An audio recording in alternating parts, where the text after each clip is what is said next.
Só então para concluir aí nossas aulas de conversão, né? Conversão do modelo conceitual para o lógico. Nós vamos falar um pouquinho hoje agora, né, sobre a conversão do modelo, né, das especializações, generalizações do conceitual para o lógico. Então, anteriormente nós havíamos visto sobre a conversão das entidades e seus atributos, né? Falamos na videoaula passada sobre a conversão dos relacionamentos. Nós vimos que em alguns momentos a gente vai ter que gerar uma tabela própria para o relacionamento, em outros a gente vai simplesmente pegar a chave estrangeira de uma tabela e incluir na outra, né? Nós vimos então que a mais complicada, né, mais complexazinha foi de relacionamento de 1 para 1. O relacionamento de 1 para n é bem tranquilo, onde a gente vai colocar sempre a chave estrangeira do lado do n, e n para n vai ser sempre a criação de uma tabela própria para o relacionamento. Hoje nós vamos ver um pouquinho sobre o nosso modelo lógico, do modelo conceitual, passando para o lógico, das generalizações e especializações. Então, é aquela representada por um triângulo, né, onde nós vamos ter um cliente, por exemplo, que é a pessoa física, pode ser, né, especializada em pessoa física e jurídica. Nós vimos aqui nós falamos sobre essas aulas, as últimas aulas aí, e nós vamos agora ver então como nós vamos fazer para mapear isso para o modelo lógico, a fim de chegar no nosso modelo físico, né, e consequentemente nós vamos trabalhar então chegando, né, à criação realmente do nosso banco de dados no SQL. Então, como que nós podemos fazer para mapear? É bem simples, vai ser rápido essa aula, não se incomode, né? São só alguns slides. Porque tem 3 estratégias que a gente pode utilizar, né? Eu não vou falar sobre as 3 e nenhuma está errada. Dependendo da situação, nós vamos poder usar uma ou a outra, né? São 3. Então, como que funciona? São 3 estratégias diferentes. A primeira é a criação de uma tabela única para toda a hierarquia, ou seja, juntar tudo em uma coisa só, em uma tabela só, né? É a primeira estratégia. Depois nós vamos falar mais detalhadamente. A segunda é criar uma tabela para cada entidade da hierarquia, certo? Para a entidade pai, para as entidades filhas, né? Uma tabelinha para cada. E a outra e a última estratégia é criar tabelas apenas para as entidades especializadas, né? Tirando a entidade pai e só especializando ali, colocando as entidades especializadas, os atributos. Então, essas 3 estratégias são aceitas para mapeamento da especialização e generalização para o modelo lógico. Okay? Então, vamos lá. Olha só. Na primeira estratégia, que é a criação de uma tabela única para toda a hierarquia, então, nós vamos criar, né, uma tabela só. E ficaria assim, olha só. Cliente tem pessoa física ou jurídica. Posso ser uma tabela chamada pessoa ou cliente, né? Poderia ser aqui.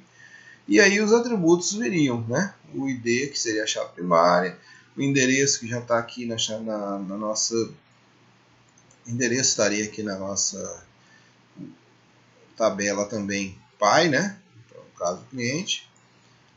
Depois nós vamos falar sobre esse tipo melhor aqui. E aí vem pessoa física, nome, né?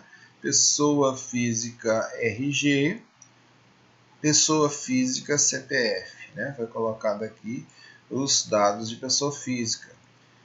Poderia ter colocado alguma coisa que lembrasse, né? PF, embora que pessoa física nome fica mais detalhado do que se trata naquele campo, né? Então sempre pensar no significado do campo mesmo, né? Pensando sempre nisso.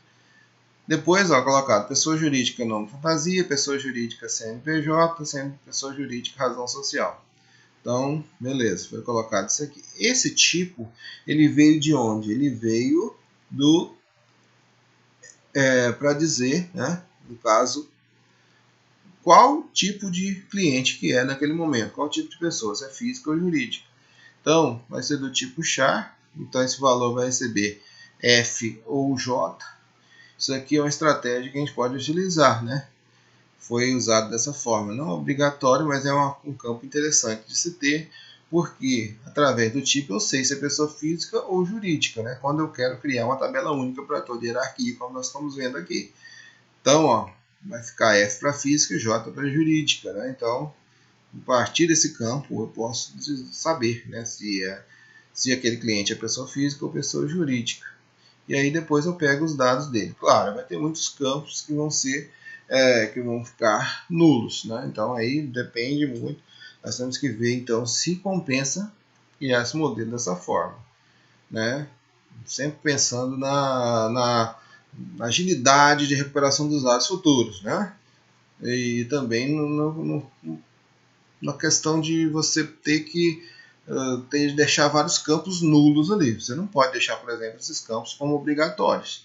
Nenhum desses aqui. Por quê? Porque se a pessoa for física, só vai preencher esses campos. Se a pessoa for jurídica, só vai preencher esses. Então tem que permitir que esses valores aqui de baixo sejam nulos, ou seja, que possam ser deixados em branco, né? Possam ser deixados sem valor. Então, a fragilidade desse modelo seria esse, né? Ter vários campos que possam ficar nulos ou sem valor. Aí, a outra estratégia é criar uma tabela para cada entidade da hierarquia, certo? A outra estratégia é essa. Então, crio uma para a pessoa, né? Então, int ficaria o ID da pessoa, o endereço e o tipo também, se quiser colocar aqui na pessoa, para dizer se ele é de que tipo é essa pessoa, né? Quando eu for cadastrar esse cliente, que tipo de pessoa que ele é, jurídica ou física. Então eu colocaria aqui POF também aqui. Não é obrigatório esse campo, mas seria interessante para saber se é pessoa física ou jurídica, né? Já de imediato aqui nessa tabela. Fazendo isso, olha só, colocando aí, eu vou colocar para a pessoa física, vou colocar os campos da pessoa física aqui. Somente os campos da pessoa física, né? Ou seja, o nome, CPF, RG. Nome, CPF, RG e, claro, colocando uma chave primária para essa pessoa física aqui. Ok? Essa chave, ela poderia também ser, ela pode, eu acho que ela deve ser a chave estrangeira também, né? Aqui ficou dessa forma, uma pessoa tem 0 ou 1, uma pessoa é 0 ou uma pessoa física e uma pessoa física é uma pessoa, né? É somente uma pessoa nesse caso, né? Relacionamento obrigatório ali. Da mesma forma do outro lado. O ideal aqui, ao meu ver, é colocar nessa chave, essa ID aqui, referenciando também pessoa, né? Colocando aqui ele referenciando a pessoa para pegar o endereço, né? O endereço dessa pessoa física aqui. E aqui também pegar o endereço da pessoa jurídica, né? Dessa forma, sem a ligação não teria como saber, né? Então eu posso criar uma tabela para cada item da hierarquia, como nós estamos vendo aqui. Essa é a segunda forma, né? A segunda tipo de abordagem. Então olha só, coloquei aqui, né, pessoa ID. Então a chave primária da tabela genérica deve se tornar a chave primária nas tabelas especializadas, copiando o valor para as tabelas especializadas. Então olha só, então o campo, né, como eu disse, para referenciar, isso aqui também tem que referenciar essa tabela, tem que ter o mesmo valor, né? Então seria na verdade uma chave primária e ao mesmo tempo chave estrangeira, né? Referenciando pessoa, porque aí seria o mesmo valor, né? Teria o mesmo valor aqui e aqui. Quando eu fosse cadastrar, eu teria que ter essa referência para poder pegar o endereço daquela pessoa, né? Então, é basicamente o que eu já disse anteriormente. Chave primária e ao mesmo tempo chave estrangeira referenciando pessoa. Outra forma, outra abordagem seria criar apenas as entidades especializadas, né? Criando apenas entidades especializadas, eu vou repetir esses campos do cliente, por exemplo, né? da pessoa ou do cliente, né? Vou repetir esses campos da tabela PY nas tabelas especializadas. Por exemplo, aqui, né, vou colocar ID e o endereço, né? E aqui também o ID e o endereço. e o restante dos dados das entidades especializadas. Nome, CPF, RG para a pessoa física, nome, fantasia, razão social, CNPJ para a jurídica. Então, formaria então duas entidades apenas, repetindo, obviamente, o endereço para as duas entidades, né?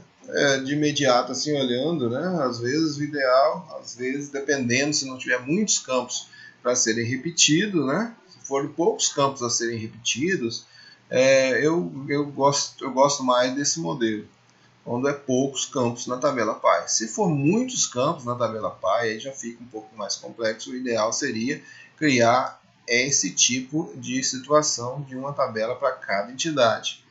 Vai depender também das ligações que essas entidades têm, né? Essa entidade aqui, se ela tiver várias ligações apenas nela, né, saindo dela, seria interessante criar essa entidade. Se tiver ligações apenas nas entidades filhas, às vezes pode ser somente criar as tabelas filhas aqui, né, as tabelas especializadas. Então, vai ser, né, obviamente, tudo vai depender das situações, mas essas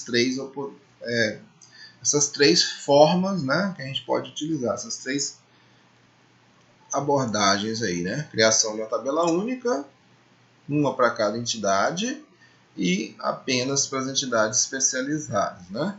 Aí depois nós vamos ter então os exercícios aí para a gente fazer.